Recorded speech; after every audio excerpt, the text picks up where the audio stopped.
Okay, so here we are. We have the video. It's been uploaded. I logged into my YouTube account.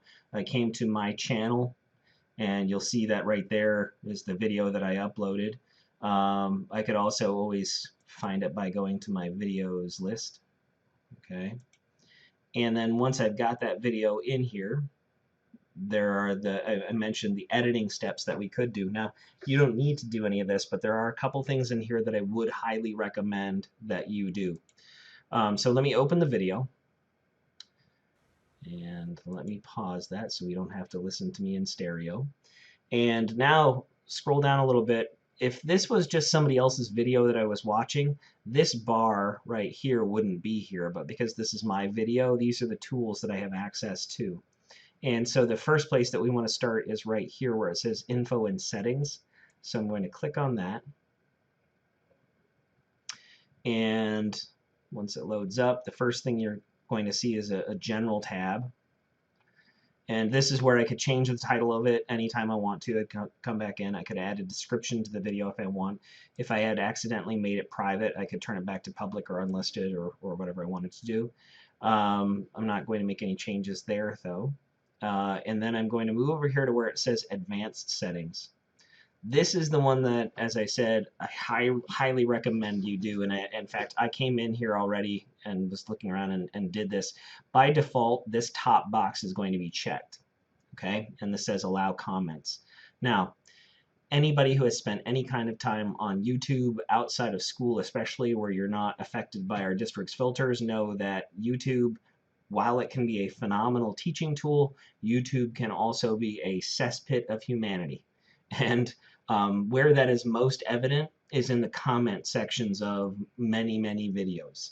So as a teacher, I can control the content of the video I produce. So I know that the video that I'm putting out there is appropriate for my students.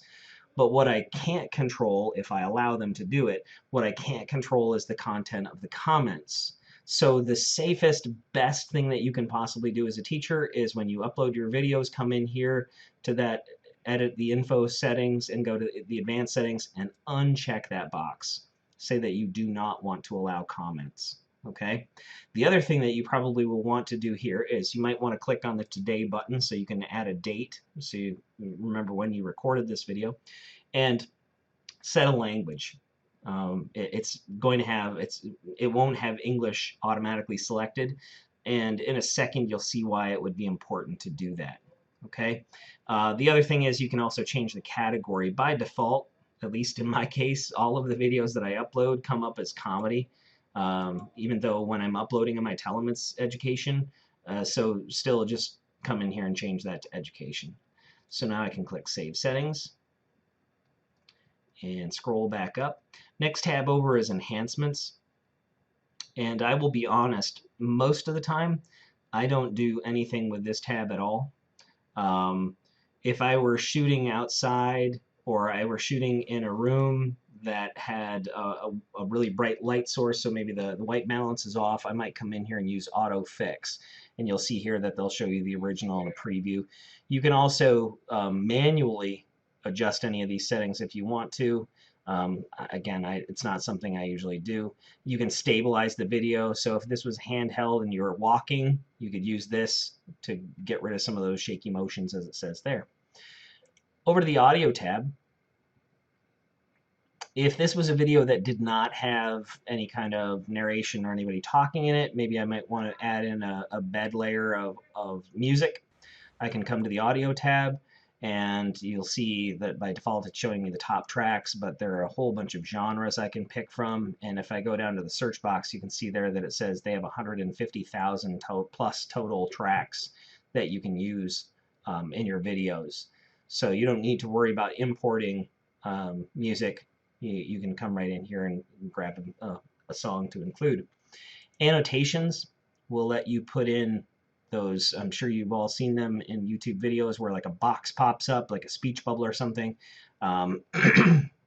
There are some uses for that are kind of nice. One of the things that you can do with the annotations is link to another video. So for instance, let's say I was doing a video on a certain type of math equation, and I mentioned an earlier video that I had done with a skill that this was building on. I might throw up a little box here that just showed up for 10 seconds in the video or whatever that had a link to that video. So if students wanted to, they could click on that and go back and watch that earlier link too. Cards is kind of similar, but it's something that we'll hold off on for another time. Let me go over here to subtitles and closed caption. Now remember I said there was a reason why you'd want to pick English. Well, this is the reason. When you set English as the default language or the language for your video, it puts your video in the queue to have YouTube create closed caption subtitles for you. So what'll happen, and I've seen this take anywhere from half an hour to 3 days sometimes. What'll happen is all of a sudden, like, your video will have no subtitles, no subtitles, no subtitles, and then all of a sudden there will be subtitles for it. And sometimes it works really well, and sometimes those subtitles, well, if you've ever used Siri on your iPhone, for instance, to search for or do a search or send a text message, you know that sometimes that voice recognition is not so great. So what you can do though is you can come back in here and you can edit the subtitles that have been added to your video, so you can fix those things if you want to. And again, that might be important because especially in an education setting, as you'll see in another part of the newsletter that this video is attached to, those subtitles can come in really handy in a classroom and can be really helpful to some of our students or many of our students. So really, that's about it for the editing piece. Once I've got all my stuff done, then I can come back out here to the main video screen, and let me hit pause again. And I'm ready to use this video. Now, I could add this video to a playlist, and again, you can refer to the previous video for that. So for instance, if I was going to be out for a few days in a row for some reason, I might want to put a playlist of short videos together of myself explaining to class what they were going to be doing. So rather than having to write out those sub plans or have a sub try to explain it, I could have a playlist of videos ready telling the kids, here's what you're going to be doing today. The other thing I can do is I can hit the share button and I can get a URL. So here's the address of this video. So again, I could put this video address in a Google Classroom assignment, Edmodo. I could send it out via Remind. I could put it on my own website if I wanted to, but there are a lot of ways that I could share that video. Now, just a couple of last quick tips for you as you're getting started doing this if you're new to making your own videos. First is don't expect perfection.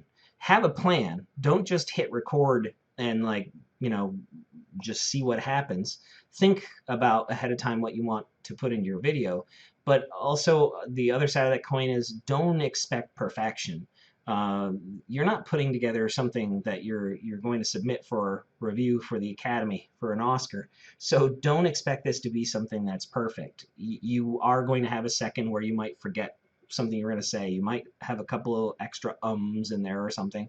It's okay. All right. It's just a video you're using with your classes. The other thing that I'll say is, and this is something that you do get over more as time goes by, try not to be very self-conscious about how you look or how you sound, especially. I was at a conference a while ago, and a guy doing a YouTube seminar said something that made a lot of sense, which is that is the way you look, that is the way you sound. All the rest of us are used to that already, so get over yourself. Which makes a lot of sense. So don't get so caught up in all that stuff. Just get your video taped, get it out there, go ahead and use it, and I think you'll probably find that this will be something that'll save you some time, will make things a lot easier, and again, has a lot of uses for you. So hopefully you'll give making your own YouTube video a try.